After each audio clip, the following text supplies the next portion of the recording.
everyone, welcome to Foxon Media Digital. My name's Amy and today I'm joined by Neil Messenger, who is CEO and founder of Professional Independent Wealth Advice. So welcome, Neil. It's great to have you on the channel. Thank you. Yeah, of course, you were moderating at the Summit for Wealth Management London a few weeks ago, and it's great to catch up with you given that you've started your new company. So before we dive into what you're up to these days, could you tell us a bit about yourself and your career background? My career background in financial services stretches back to before the birth of the regulator, when I started in industry. So I've seen quite a lot of change over the last 30 years. Many of it for the better, much of it for the better as we've gone along, but not all of it. The main part of my career was I spent 17, 18 years at Grant Thornton Chartered Accountants, where I was head of the wealth advice business there.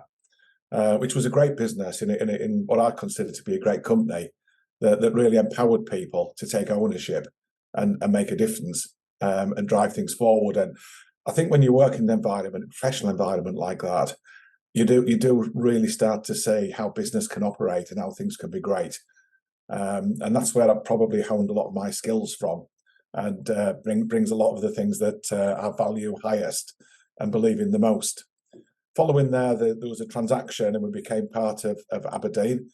It was 1825 at the time.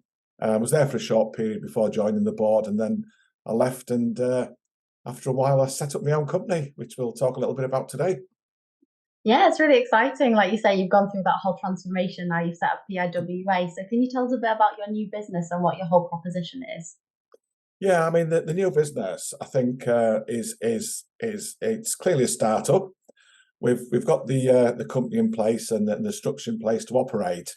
And the key things are it's going to be an independent advice business rather than restricted.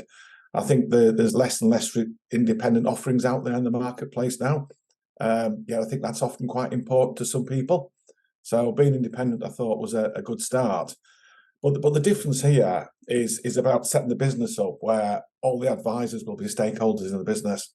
The advisors that are the true creators of wealth very rarely share in that value. And I want to do something different and put something back where advisors can join, be stakeholders, and really be part of the future of something that's going to be great. That's fantastic. And you touched on that organisation structure there. Tell us a bit about the culture as well that you're setting up, because you mentioned Grant Thornton was a great place to work. What is your vision for the new company? Well, I think culture is really important. I think culture is our whole being. It's the whole way that we behave and act. And there's two things in a business that are really important. What are you trying to achieve? And you'll see things all over websites and everybody talking about what they want to achieve. But the culture is, how are we actually going to achieve that? How are we working together? How are we behaving? How are we acting? What are our core values? And why are these things important to us? And if you get culture aligned across an organization, it doesn't matter what you're doing and how hard things are and what challenges come to you, then you'll always find a way to work through it and actually have a bit of fun while you're doing it. And I think culture is really key. It's one of them things that people often think is difficult to measure, but I think it's often quite easy to see. When you go to somebody's office and somebody comes to the door with their arms full of books, is everybody sat watching them and waiting for them to fall on the floor, or they're running over to help? And one thing we all know is if you work as a team and two or three people help carry the load, open the doors, and get things to the right destination, you probably get there quite successfully without too much kerfuffle. Whereas if you stand there and sit and watch and see people on their own and struggling, then that's when things start to go wrong. So I want a culture where everybody works as a team and everybody works together. You've seen this in lockdown as well, and you think, I wonder how many telephone calls people got when they were working from home to check up that they were actually working and getting the work done. And how many did they get where somebody just said, just calling to see if you're okay? And how are you feeling? And that to me is the culture of a business, is do we really care about our people? Do our people care about each other? And does that therefore translate to a fantastic client experience? So Yeah, that's the culture. no, really good points there. I like the analogy about the books as well. I think it's easier to measure in a smaller business as well, because like you say, you sort of see that real world impact across the team. And I believe that you're hiring as well at the moment. So on that note, you talked about client experience. What kind of talent are you looking to attract? And also what kind of clients are you looking to serve? Yeah, I mean, the advisors we're looking to attract, I mean, if you go back to the culture, it needs to be people that care. And I think our industry is very good at making things very difficult to do. And I don't come across many advisors that don't get up in the morning to go out there and really look after their clients and do a fantastic job. All advisors are passionate about the clients. If they weren't, we wouldn't be in this industry and we wouldn't be successful. They really, really care and really want to go the extra mile and do things that are great. And the business I'm building will really enable advisors to go out there and deliver fantastic client service. It will really focus on the advisor first, because quite often we build a fantastic client proposition that an advisor just can't deliver. We need to build a great proposition that advisors can deliver by having an equal focus on advisors.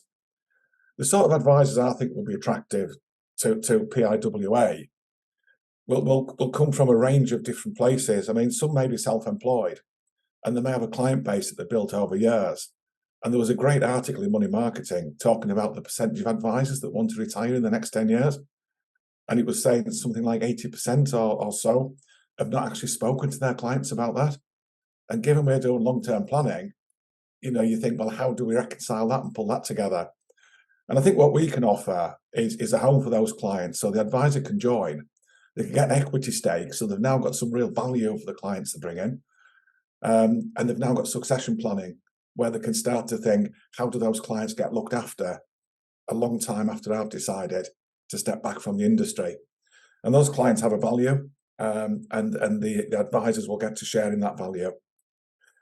There'll also be a lot of younger advisors that want to be stakeholders in a business. They don't just want to work a year in, year out, bonus in, bonus out. They actually want to own something and be part of something and be part of the long-term ownership and building value in a business for themselves and building a long-term future for them and their families. And this might be quite attractive to them because they've got an opportunity to own something and own something that's going to be very different.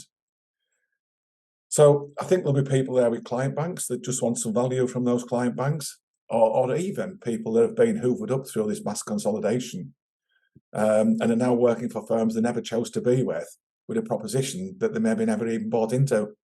So maybe they just want to do something better for themselves and their clients. So there's a whole range of people. And all I'll say is, you just need to sit down and talk to people to say, is there common alignment? Do we have a common culture? Have we got common goals? Is the direction of travel aligned? And will people come and join us, work hard and have some great fun? And I think if we can get all that together, then it probably works okay all round. The key to this is, and I always said this in the past, is I may be the leader of the business today, but I've not got all the answers. And I want people that will come on board, bring collective experience, share their experience, and really start to shape the business into the business we're all really proud to be part of. So it won't be my business, it will be our business. And I want people that want to come and be part of that and not sole traders.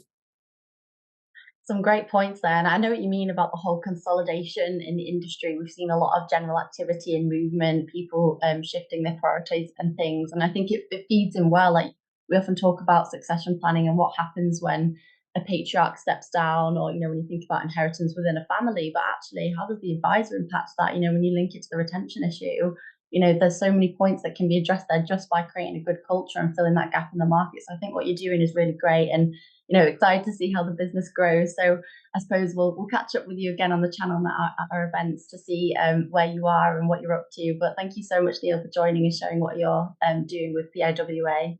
No, that's great. Thanks ever so much for inviting me today. And thanks everyone for watching.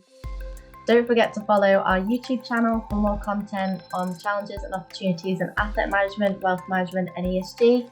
And don't forget to give this interview a thumbs up and hit the subscribe button.